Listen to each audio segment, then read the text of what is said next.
नमस्कार मित्रों, मैं हूं एस.के. मिश्रा, मानसिक पुनर्वास विशेषज्ञ। जैसा कि आप सभी जानते हैं, इन दिनों भारतवर्ष कोरोना वायरस से लगातार जूझ रहा है। भारतवर्ष ही क्यों, पूरा विश्व आज कोरोना वायरस की चपेट में है।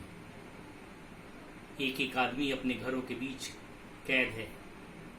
लॉकडाउन की स्थिति में मानव मस्तिष्क किस ढंग से काम कर रहा है, इसका वर्णन कतई नहीं किया जा सकता। किसी ने सपने में भी नहीं सोचा था कि यह दिन देखना पड़ेगा, इस ढंग से घरों में कैद रहना पड़ेगा। बाहर काम करने वाले प्रवासी मजदूर परेशान हताश होकर के सैकड़ों हजारों किलोमीटर पैदल चल करके अपने प्रदेश को लौटने के लिए विवश हैं। हालात बहुत ही गंभीर हैं। अमेरिका जैसे शक्तिशाली देश आज इस महामारी के सामने घुटने टेक दिया है। हालात इतने गंभीर हो चुके हैं कि लगातार लॉकडाउन बढ़ाने पड़ रहे हैं। मित्रों, जैसा कि आप सभी जानते हैं, हमारा देश भारतवर्ष एक विकासशील देश है। हमारे पास संसाधनों की कमी है।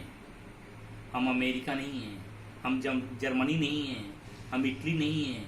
हमारे पास इटली और जर्मनी, फ्रांस जैसे संसाधन नहीं हैं। हमारे पास सीमित संसाधन हैं और इन सीमित संसाधनों के बीच हमें रहना है, हमें जीना है, हमें आगे बढ़ना है। लेकिन एक बहुत बड़ी चीज़ जो हमारे पास है वह है हमारी इच्छा शक्ति, कुछ करने की चाहत, आध्यात्मिक शक्ति।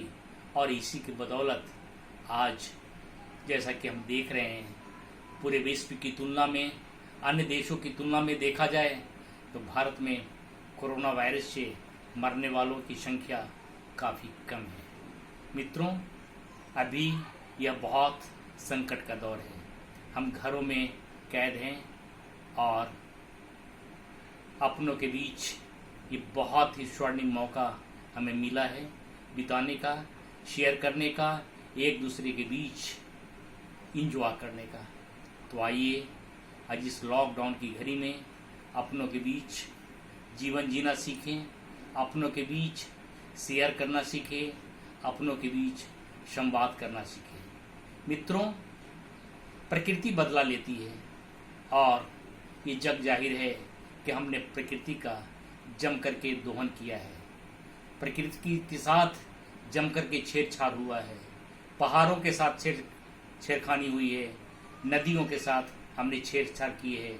और शायद इसी का नतीजा है कि आज इस महामारी में, या यूँ कहिए प्राकृतिक आपदा में, पूरा विश्व जूझ रहा है और भयंकर जूझने को विवश है।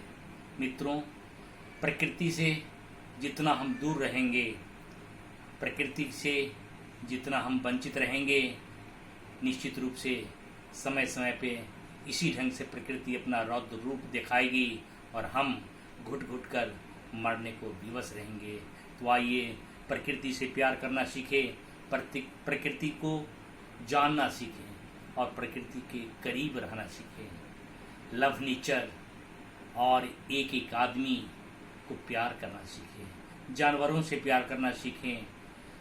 अगर अपनों से प्यार नहीं होगा तो निश्चित रूप से हमें परमात्मा से भी प्यार नहीं होगा। मित्रों, ये लॉकडाउन की घड़ी एक कैदी की भांति अपने आप को ना सोचें। लॉकडाउन को एंजॉय करना सीखें, हर पल को एंजॉय करना सीखें, जीवन जीना सीखें।